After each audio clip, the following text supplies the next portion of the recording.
everyone, this is Hannah from Bella Smiles, and I wanted to talk about a day that's coming up called International Sign Language Day. And this day was made a International Awareness Day in 2006 to promote awareness about the deaf community or nonverbal speaking people.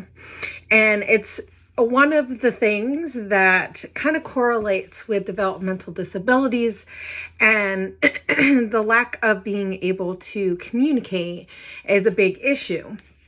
So I thought I'd talk a little bit about some of the statistics of for that day. And then we can also talk a little bit about early awareness, because I think this kind of goes hand in hand. And I know I've mentioned that before in some of the other awareness videos that I have posted.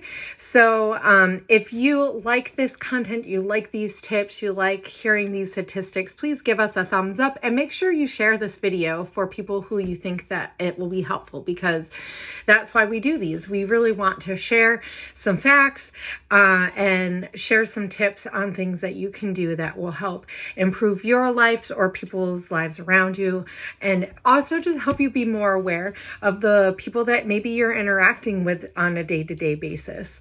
There are over 300 dialects of sign language around the world. That is a lot. And often, even in a place where there is the same language spoken, there'll be different dialects or different accents.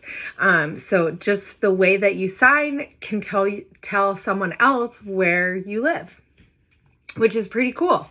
There are over or around 7 million deaf people in the world, which basically resorts or translates to about 34 million children globally. So this is people who are deaf or are lack some kind of hearing or have hearing issues. And this is not even related to necessarily to kids with developmental disabilities. We'll get into some of those statistics in a minute. But one in the United States, I could not find the statistic for worldwide, but 1 to 3 out of 1,000 kids in the U.S. have hearing loss issues. That's pretty significant when you think about the population in North America or in the United States. So that's pretty crazy.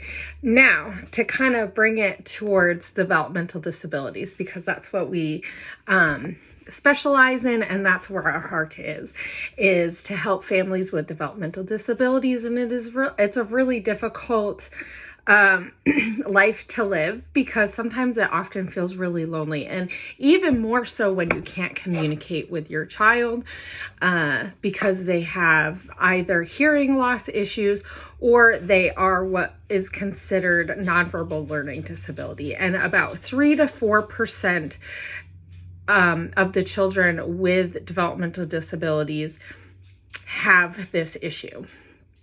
And that is about 2 to almost 3 million children in the United States. That's a lot of kids that are nonverbal. So what can we do about this? So one thing is learn sign language. There are so many resources, and I'll try to link a couple below of places that you can learn for free and learn some sign language. I know I have had the experience of working and having multiple people in my life who were nonverbal and communicating via sign language. And it has been so helpful. And I only know a few words, but even just those words really make a difference. And honestly, it just is super cool when you learn something, and it really can just help you connect so much better. So don't be afraid to learn something new, right? We all are learning. We all should be learning. This is the great thing about our minds, is that there's a term called neuroplasticity, and this is the more you learn, the more your brain grows and changes and develops. Even just a neurotypical person, so being neurodivergent or having a disability, this also applies. So I want to talk a little bit about early intervention, because this is really important. And I know I've mentioned it in other videos, but I want to talk about why early intervention, and this is about preschool age or less. So if you start noticing that your child is not hitting milestones, and you might have to really advocate for your child. This is one of the harder things with having kids with disabilities, is that you feel like you're always advocating, but you have to, because you're your kid's voice, right? You were chosen to be your child's parent. And so you have the honor of helping other people understand your child. And you spend so much time with your child. There's these things that are like, we as women, we like to call your female gut, instinct, or a mother instinct, right? But honestly, it's observing things in your child that seem different. And sometimes it's not a big deal, but sometimes it is. So recognizing things and then doing some research, talking to other parents, talking to other professionals, and then just keep pushing forward, because sometimes a doctor or a professional might say, oh, it seems okay, because they don't know your child. You know your child best, right?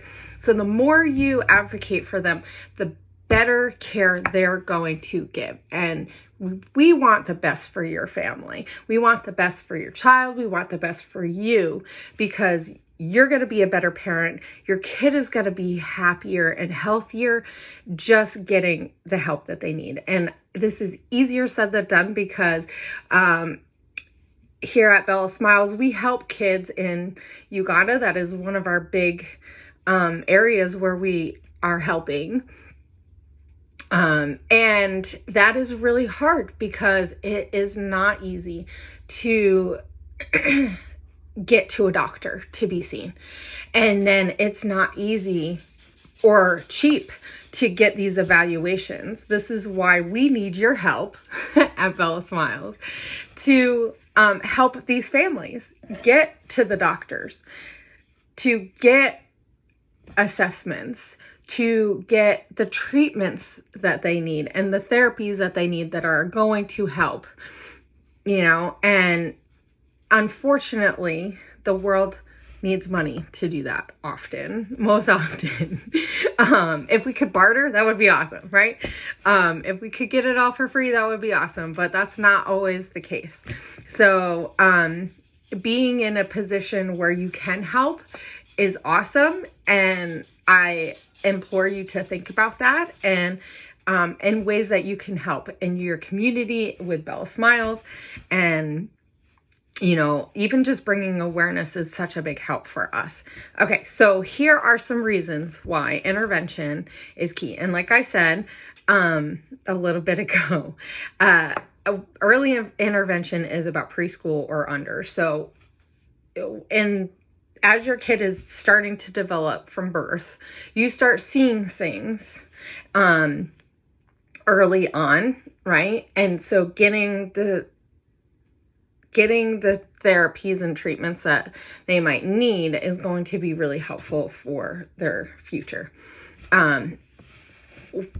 When a kid is growing and they're in preschool or less, their brains are still forming, and the more that you work on skills in this early stage really builds a foundation for later. It is much harder for children who are older, so after preschool once they get to 4, there's a lot of things that are really hard, and it just takes more work. That doesn't mean that change and you can't help your child, but it means that it might take longer because I've already learned some things that might not be so helpful, because our body just really is key in trying to make things work for us, right? And interacting with the world around us. But anyway, so here are some things that help in regards to language and using sign language. So one of the biggest things is it builds confidence and self-esteem in a child. So the more they learn and the more they are using their brain, the more confident they are going to be in their personalities. And they're also going to be able to find and create new ways to communicate to those around them, to communicate to you, to communicate with the other people that they interact with. And this will help them be able to tell others what their needs are, what their wants are, who they are. So it's like very all-encompassing, this communication. It also really helps with language skills. It helps with them learning words and just being much more knowledgeable with language, which is a very hard thing when you can't speak, right? But that shouldn't stop you, right? So having these skills and working on these skills really helps their brains develop and grow at a faster rate than if you didn't do it. It also helps with bonding because they can tell you, but you can connect with your child in a different way, or other caregivers.